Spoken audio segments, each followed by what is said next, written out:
Good morning students, how are you? Fine. चलिए बेटा बेटा आज हम लोग चैप्टर सेकंड स्टार्ट करने जा रहे हैं, national income and related aggregates.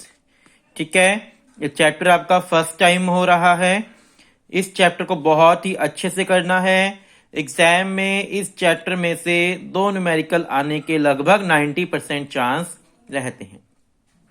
ठीक है बेटा, नेशनल इनकम को बहुत अच्छे से कर लेना है। आराम से हम चैप्टर करेंगे और न्यूमेरिकल साथ साथ प्रैक्टिस करेंगे। आज मैं इस चैप्टर का बेसिक आपको करवा रहा हूं थोड़ा। ठीक है, देखिए concept of national income. National income क्या होती है? National income is the sum total of factor income. सबसे पहले नेशनल इनकम को कैलकुलेट करने के लिए हम लोग जो इनकम लेंगे वो इनकम कौन सी होगी? Factor income. ठीक है, national income is the sum total of factor incomes earned by normal residents of a country during the period of accounting year.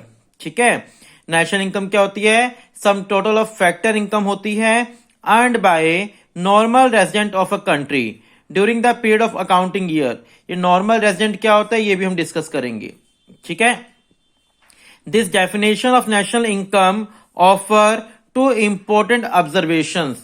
यहां पर हमें 2 मेन बातें ध्यान रखनी है कि नेशनल इनकम में क्या इंक्लूड होगा? Only factor income. Secondly, national income includes income of only the normal resident of country. दूसरा, नेशनल इनकम के अंदर सिर्फ नॉर्मल रेजिडेंट की इनकम इंक्लूड होगी। ठीक है, a deeper understanding of the concept of factor income and normal resident should be useful in understanding the subject matter of national income and related aggregates. सबसे पहले हम लोग समझ रहे हैं फैक्टर इनकम क्या होती है। देखो, incomes are broadly classified. Income को 2 पार्ट में क्लासिफाई कर दिया गया है। एक होती है फैक्टर इनकम, एक होती है transfer income. Factor incomes are related to factor services या फैक्टर ऑफ प्रोडक्शन। जो फैक्टर इनकम होती है वो फैक्टर्स ऑफ प्रोडक्शन से रिलेटेड होती है। Factors income are related to factor services या फैक्टर्स ऑफ प्रोडक्शन। प्रोडक्शन के फैक्टर्स कौन कौन से होते हैं? लैंड, लेबर, कैपिटल और entrepreneur. Land, labour, capital and entrepreneur. Land के बदले में हम क्या पे करते हैं भाई? रेंट। लेबर को वेजेस। कैपिटल के बदले में इंटरेस्ट। और एंटरप्रेन्योरशिप को क्या देते हैं? प्रॉफिट। इन चारों के बदले में जो पे करते हैं वो क्या कहलाती है? Factor income. कुछ बातें साथ साथ नोट करते रहना बेटा, मैं बहुत आराम से बोल रहा हूं ताकि आप लोग नोट भी कर सको कुछ इंपॉर्टेंट बातें। ठीक है, तो factor income are related to factor services या factor of production. Households are the owner of factor of production. Producer purchase the factor services from the household. In return the household receive payment from the producer. Producer को land कौन देगा? Household देगा। Labour कहां से आएगी? House hold से आएगी। पैसा कौन देगा? हाउस होल्ड देगा। This payments are called factor payment. From the view point of the household this are called factor income. ठीक है, हाउस होल्ड के पॉइंट ऑफ व्यू से ये इनकम है और प्रोड्यूसर के पॉइंट ऑफ व्यू से क्या होगी? ये पेमेंट होगी। ठीक है, यहां तक बात समझ आ गई। नेशनल इनकम में जो हम इंक्लूड करेंगे वो क्या करेंगे? फैक्टर इनकम इंक्लूड करेंगे। फैक्टर इनकम में क्या क्या आता है? कंपनसेशन ऑफ इंप्लॉयज, इंप्लॉयज को मिलने वाला कंपनसेशन। Rent, interest, profit. जो मैंने आपको बताया, लैंड के बदले में रेंट, लेबर के बदले में कंपनसेशन बोल दो या वेजेस बोल दो, कैपिटल के बदले में इंटरेस्ट और एंटरप्रेन्योरशिप को profit. In the estimation of national income, national income को जब हम लोग एस्टिमेट कर रहे हैं तो हम लोग ट्रांसफर पेमेंट को इंक्लूड नहीं करेंगे, because transfer payments like a charity या grant are unilateral payment, one sided. जो ट्रांसफर पेमेंट होती है ना बेटा, वो वन साइडेड पेमेंट होती है। ठीक है, हमने किसी को चैरिटी दी तो बदले में वो हमें कुछ नहीं देगा। ये होती है यूनिलैटेरियल, वन साइडेड पेमेंट। ये कभी भी नेशनल इनकम में काउंट नहीं होती। नेशनल इनकम में हमेशा क्या काउंट होती है? बायलैटरल पेमेंट, यानी फैक्टर इनकम और फैक्टर पेमेंट्स। ठीक है, ये बात आगे समझ यहां पर आपको। अब आती है नॉर्मल रेजिडेंट कौन होता है? नॉर्मल रेजिडेंट,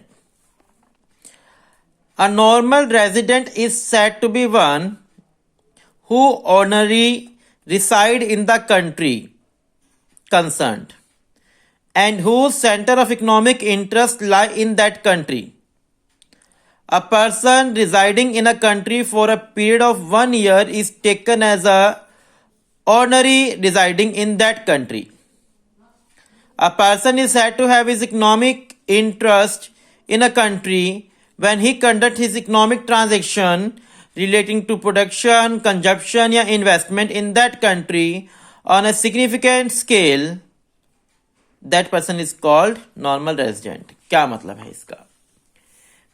एक पर्सन एक कंट्री में 1 साल से ज्यादा रह गया। एक पर्सन एक कंट्री में 1 साल से ज्यादा रह गया और उस कंट्री में उसका इकोनॉमिक इंटरेस्ट भी है। सपोज करो आप यूएसए गए, वहां 1 साल से ज्यादा रह गए और वहां पर आपका इकोनॉमिक इंटरेस्ट भी है। यानी मतलब क्या? आप वहां पर प्रोडक्शन कर रहे हैं, आप वहां पर अर्निंग कर रहे हैं और 1 साल से ज्यादा आप वहां पर रह गए, तो आप इंडिया के नॉर्मल रेजिडेंट नहीं कहलाओगे, आप यूएसए के नॉर्मल रेजिडेंट कहलाओगे। आपकी इनकम इंडिया की इनकम कैलकुलेट ना होकर यूएसए की इनकम क्या होगी? कैलकुलेट होगी। आप यूएसए में रह रहे हैं लेकिन आपका इकोनॉमिक इंटरेस्ट इंडिया में है। आप यूएसए में रह रहे हैं लेकिन आपका इकोनॉमिक, क्योंकि हमारे पास सिटीजनशिप कहां की है? इंडिया की है। अगर आप इंडिया में रह रहे हैं, सॉरी यूएसए में रह रहे हैं लेकिन आपका इकोनॉमिक इंटरेस्ट इंडिया में है, तो आप इंडिया के ही नॉर्मल रेजिडेंट रहोगे, चाहे आप यूएसए में कितने साल ही क्यों ना रह जाओ। समझना बात को।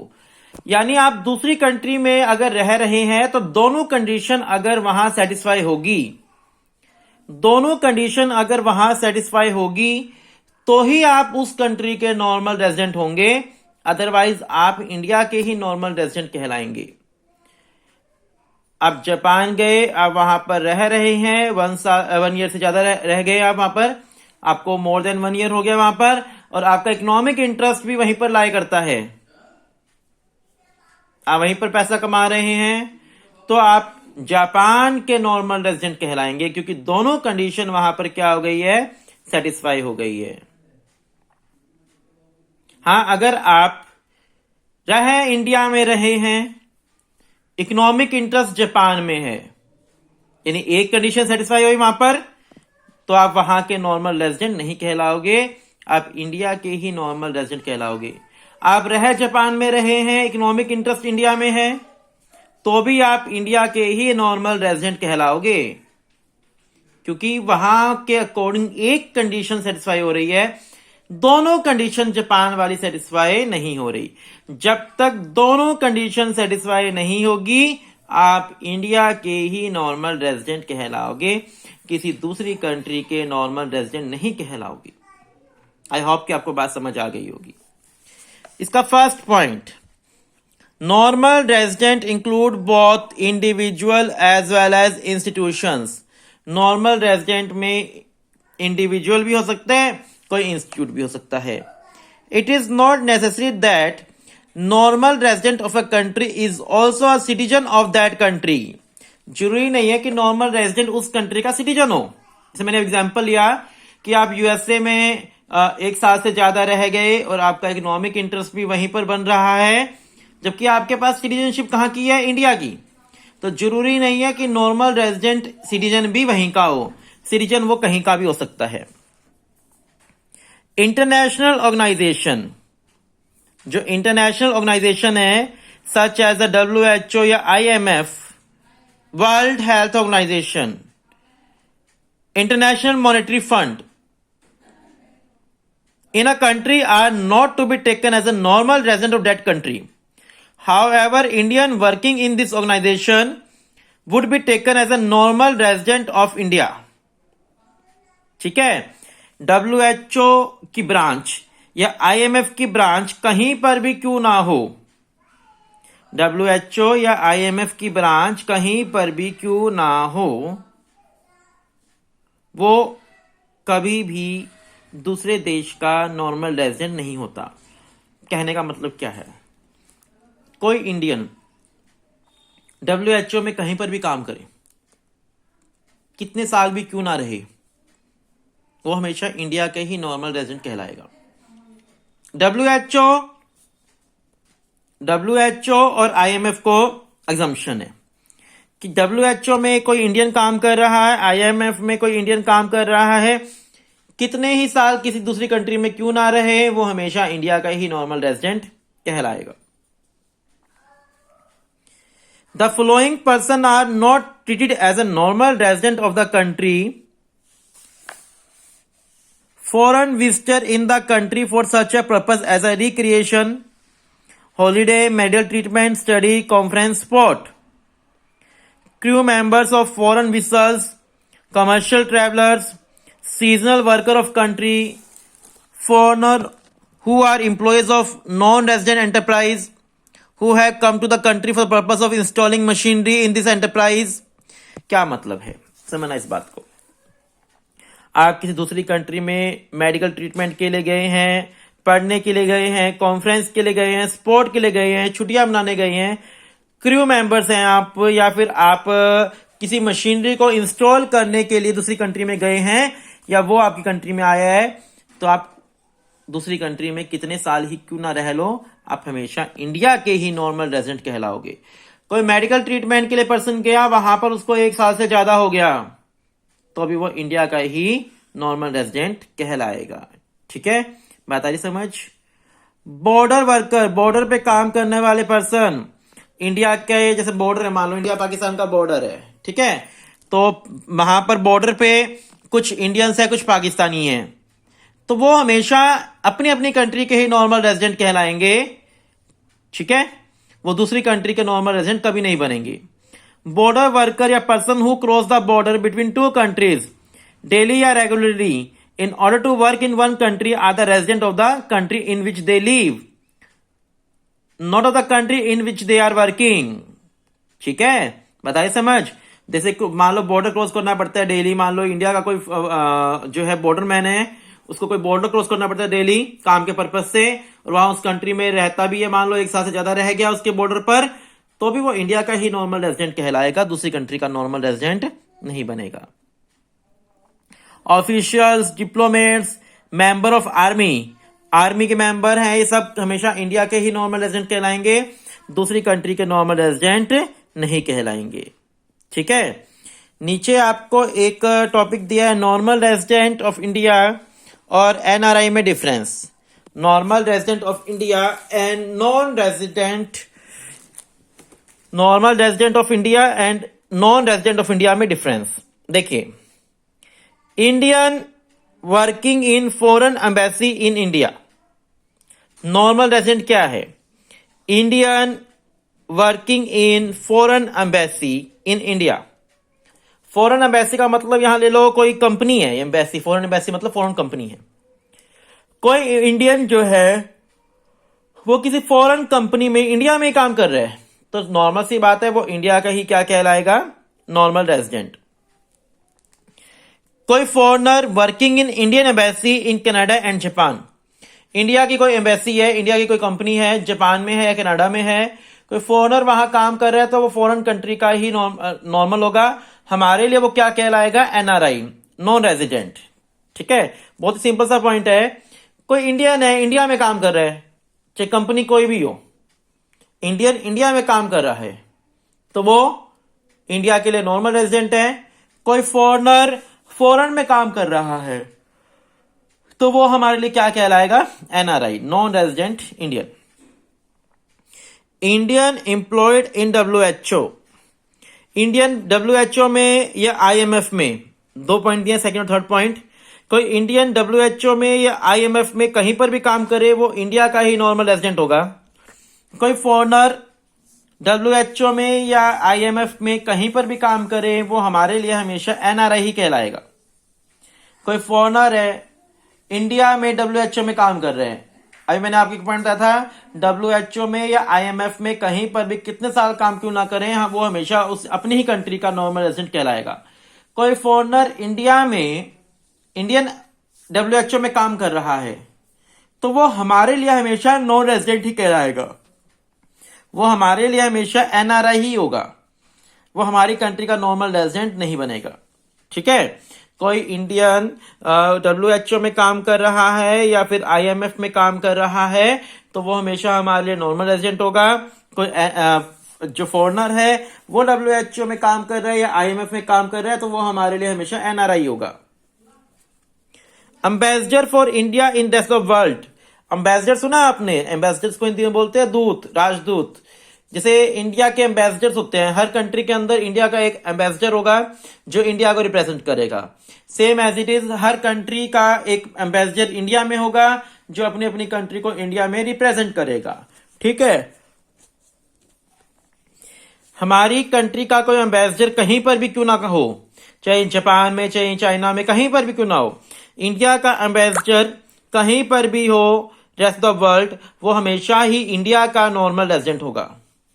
कोई इंडिया का पर्सन एम्बेसडर के तौर पे काम कर रहा है कहीं पर भी किसी भी कंट्री में काम कर रहे हैं वो हमेशा इंडिया के लिए नॉर्मल रेजिडेंट होगा। ठीक है, फॉरेनर एम्बेसडर में कहीं पर भी काम करे, कोई फॉरेनर है वो इंडिया में है तो वो इंडिया के लिए कभी भी नॉर्मल रेजिडेंट नहीं बनेगा, वो इंडिया के लिए हमेशा क्या रहेगा, एनआरआई रहेगा। कोई फॉरेनर है इंडिया में एम्बेसडर में काम कर रहा है तो हमारे लिए हमेशा वो एनआरआई रहेगा, वो हमारे इंडिया का नॉर्मल रेजिडेंट कभी नहीं बनेगा, वो हमेशा नॉर्मल रेजिडेंट अपनी कंट्री का ही रहेगा। बात आई समझ? ठीक है, पहला पॉइंट क्या था, इंडियन इंडिया में काम कर रहे हैं तो इंडिया का नॉर्मल रेजिडेंट, कोई फॉरेनर फॉरेन कंट्री में काम कर रहा है तो वो इंडिया के लिए एनआरआई। इंडियन डब्ल्यूएचओ में या आईएमएफ में कहीं पर भी काम करे वो हमेशा हमारी कंट्री का क्या रहेगा, नॉर्मल रेजिडेंट। अच्छा, और कोई फॉरेनर काम कर रहा है डब्ल्यूएचओ में या आईएमएफ में कहीं पर भी, यानी इंडिया में भी काम कर रहा है, कोई फॉरेनर है वो इंडिया में डब्ल्यूएचओ में या आईएमएफ में काम कर रहा है तो भी वो हमारे लिए हमेशा एनआरआई रहेगा, वो इंडिया का नॉर्मल रेजिडेंट कभी नहीं बनेगा। इंडियन एम्बेसडर्स हैं कहीं पर भी काम करे इंडियन एम्बेसडर वो हमेशा इंडिया का ही नॉर्मल रेजिडेंट रहेगा।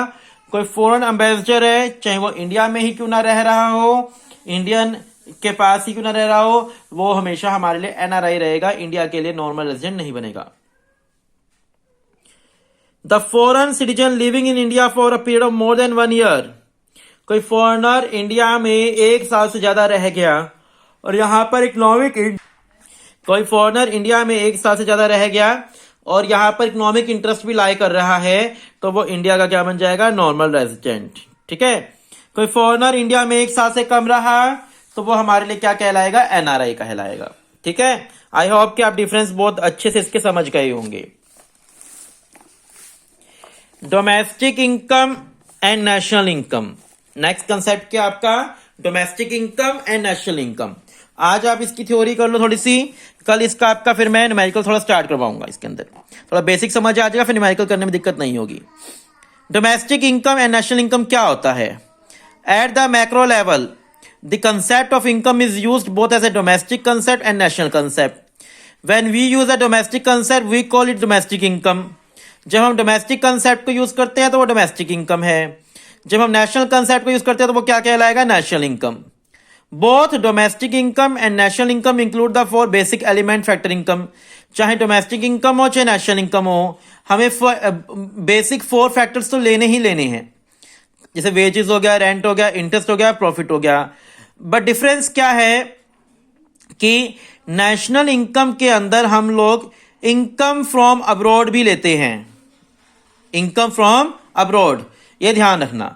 डोमेस्टिक इनकम और नेशनल इनकम में क्या डिफरेंस है कि जब हम नेशनल इनकम निकालेंगे तो इनकम फ्रॉम अब्रॉड लेंगे। देखिए, डोमेस्टिक इनकम में क्या लेंगे, income generated with in the domestic territory of country. Domestic income में ओनली क्या आएगा, income generated with in the domestic territory of country. अभी पढ़ेंगे हम लोग ये कि डोमेस्टिक टेरिटरी क्या होता है, ठीक है। अभी आप इतना ध्यान रखो कि डोमेस्टिक इनकम क्या होती है, it is that income which is generated with in the domestic territory of country. जो डोमेस्टिक टेरिटरी में आती हो, जो इंडिया की डोमेस्टिक टेरिटरी में आती हो, अगर वहां इनकम जनरेट की गई है तो डोमेस्टिक इनकम है। और नेशनल इनकम के अंदर हम इनकम फ्रॉम अब्रॉड भी लेंगे।